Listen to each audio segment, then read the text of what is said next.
Like, share और subscribe करें हमारे इस चैनल को और बेल आइकन को दबाना ना भूलें ताकि हमारी वीडियो आप तक सबसे पहले पहुंचे।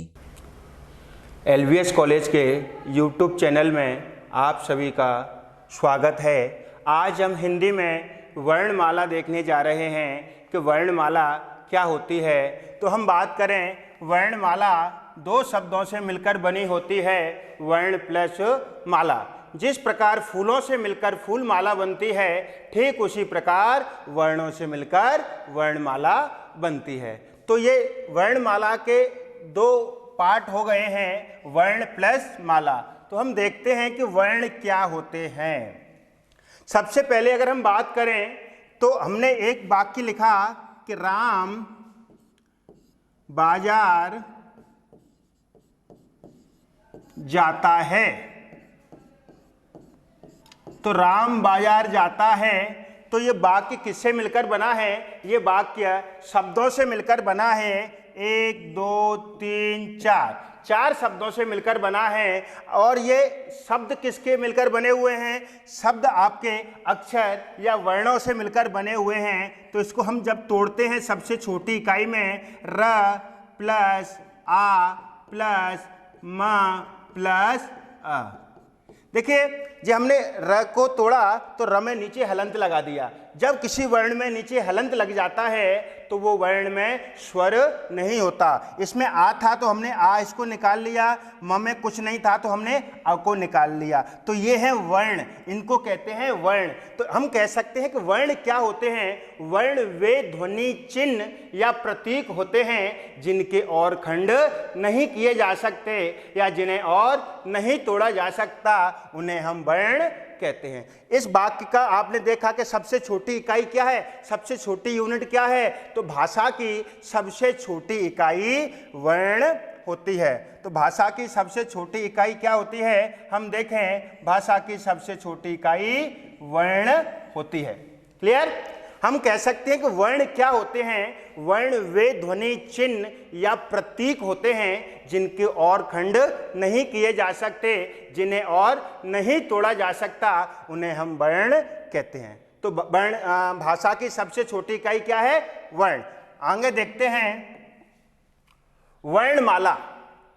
तो वर्णमाला क्या होती है? वर्णों के एक सही और व्यवस्थित समूह को हम वर्णमाला कहते हैं। जैसे मैंने आपके सामने लिखा कमल, ये वर्ण है और इसी में मैंने क्या कर दिया? म को पहले ले लिया, ल कर दिया, क कर दिया, तो ये क्या बन गया? मलक। और अगर इसको दूसरे वे में लिया तो हमने ल म क, है तो वही के वही वर्ण, आगे पीछे किए हैं, पर जिसका सही समूह है, सही व्यवस्थित क्रम है, तो मेन वही वर्णमाला होती है। तो हम कह सकते हैं कि वर्णों के एक व्यवस्थित समूह को या क्रम को हम वर्णमाला कहते हैं। हिंदी वर्णमाला में वर्णों की संख्या कितनी होती है? तो हमको मालूम है कि हिंदी वर्णमाला में कुल वर्णों की संख्या 52 होती है। अब एक एक करके देखेंगे कि 52 कौन कौन से होते हैं। अब आगे बढ़ते हैं वर्णों के भेद। वर्णों के कितने भेद होते हैं? वर्णों के 2 भेद होते हैं। कौन कौन से होते हैं? एक स्वर वर्ण, दूसरा व्यंजन वर्ण। वर्णों के कितने भेद? 2 भेद। नंबर 1 स्वर वर्ण, नंबर 2 व्यंजन वर्ण। आगे देखते हैं स्वर वर्ण क्या होते हैं।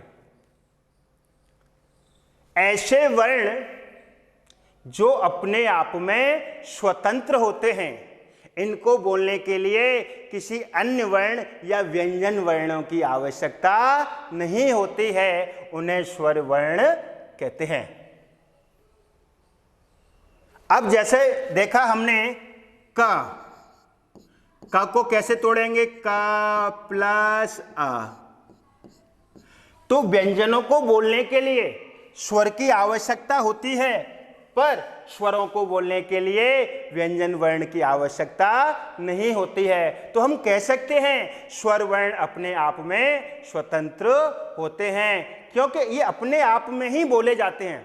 व्यंजनों की बिल्कुल आवश्यकता नहीं पड़ती है। तो ये अपने आप में स्वतंत्र होते हैं। इनको बोलने के लिए अन्य वर्ण अथवा अन्य वर्ण का आशय क्या है? यहाँ पर अन्य वर्ण का आशय है व्यंजन वर्ण की आवश्यकता नहीं होती है। अब हम आगे देखते हैं हिंदी वर्णमाला में स्वर वर्णों की संख्या कितनी होती है। तो हिंदी वर्णमाला में स्वर वर्णों की संख्या 11 होती है। अभी हम 13 पढ़ के आए हुए हैं, कई जगह 13 है, तो मैं आपको स्पष्ट कर देता हूं कि 11 कौन कौन से हैं। तो 11 इस प्रकार हैं: छोटा अ, बड़ा आ, छोटी ई, बड़ी ई, छोटा ऊ, बड़ा ऊ, ऋषि, ए, आई, ओ, औ।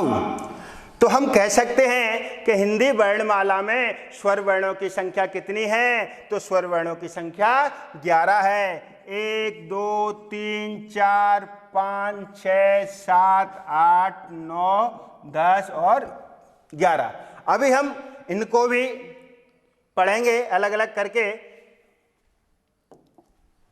अब स्वरों के भेद, स्वरों के कितने भेद होते हैं? स्वरों के 3 भेद होते हैं। नंबर 1 लघु स्वर, मूल स्वर या ह्रस्व स्वर। अर्थात हम कह सकते हैं कि ऐसे स्वर जिनको बोलने में कम समय लगता है उन्हें हम क्या कहते हैं? उन्हें हम लघु स्वर, मूल स्वर या ह्रस्व स्वर कहते हैं। वो कौन कौन से हैं आप देख सकते हो। छोटे छोटे जब हम बोलते हैं ना, छोटा आ, छोटी ई, तो लघु स्वर में कौन कौन से आएंगे? छोटा अ, छोटी ई, छोटा ऊ और ऋषि।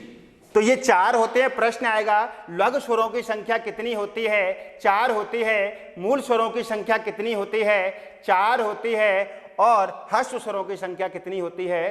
तो 4।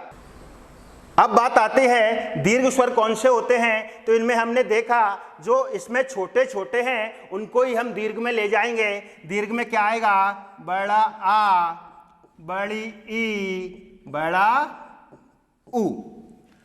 तो दीर्घ स्वरों की संख्या कितनी है? दीर्घ स्वरों की संख्या 3 है। अब बात आती है संयुक्त। संयुक्त क्या होता है? सबसे पहले जो 2 या 2 से अधिक चीजों से जो मिलकर बना होता है उसे हम संयुक्त कहते हैं। जब संयुक्त स्वर की बात आ रही है तो कुछ स्वर ऐसे हैं जो 2 स्वरों से मिलकर बने होते हैं। वो कौन कौन से हैं? ए, आई, ओ, औ। सबसे ज्यादा पेपर में यही पूछा जाता है कि कौन सा स्वर, संयुक्त स्वर में कौन सा स्वर किससे मिलकर बना होता है। तो हम देखते हैं जो ए है वो छोटा अ प्लस छोटी ई से मिलकर बना होता है, क्योंकि एक बार जब हमने अ को छोटी ई के साथ मिलाया और दूसरी बार हमने अ को छोटे ऊ के साथ मिलाया तो ये बन गया आ प्लस छोटे ऊ के साथ क्या बन गया? ओ बन गया। अब ए का दीर्घ बचा आई और ओ का बड़ा बचा औ। तो हम कह सकते हैं इसमें भी आ प्लस ए, आ प्लस ओ। तो हम कह सकते हैं जो ए है वो अ प्लस छोटी ई से मिलकर बना है, आई अ प्लस ए से मिलकर बना है, ओ अ प्लस छोटे ऊ से मिलकर बना है, औ अ प्लस ओ से मिलकर बना है। अब बात आती है, कुछ लोगों को ये लग रहा होगा कि ये कहाँ गए? अम और अह। जो अम और अह हैं इनको हमने कहाँ रखा है? ये ना तो स्वर हैं, ना तो स्वर हैं ना ही व्यंजन। तो पेपर में प्रश्न आता है तो इनका क्या नाम है? इनको कहा जाता है अयोगवाह।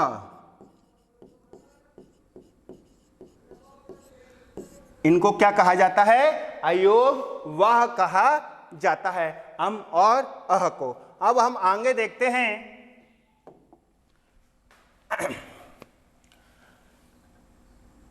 जो एक बिंदी होती है इसे हम क्या कहते हैं? इसे हम अनुस्वार कहते हैं। ये मालूम होना चाहिए कि जो हिंदी में जो स्वर हैं या जिनकी जो मात्राएं हैं तो उनको किसको क्या कहा जाता है, और जो चंद्र बिंदु होता है इसे हम अनुनासिक कहा जाता है।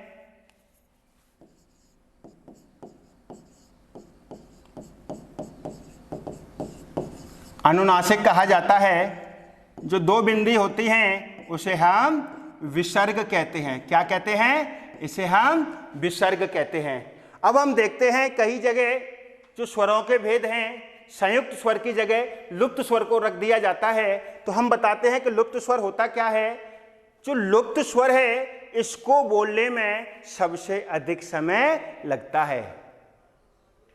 प्रश्न आएगा आपको कि हिंदी वर्णमाला में सबसे अधिक समय किस वर्ण को बोलने में लगता है? तो हिंदी वर्णमाला में सबसे अधिक समय लुप्त स्वर को बोलने में लगता है। लुप्त स्वर कैसा दिखता है?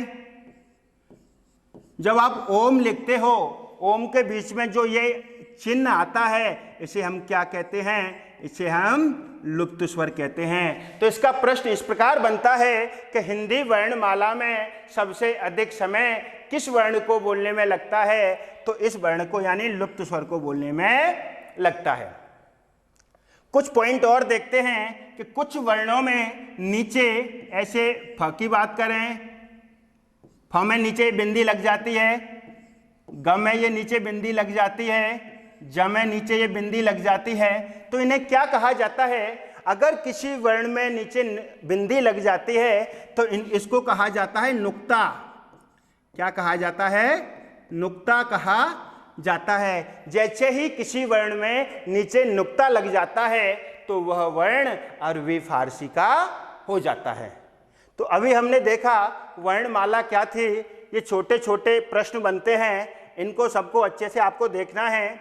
अगर आपको ऐसा लग रहा है कि स्पीड कम है तो आप उसको बढ़ाकर भी देख सकते हैं। चलिए, आपने इस वीडियो को देखा, बहुत बहुत धन्यवाद।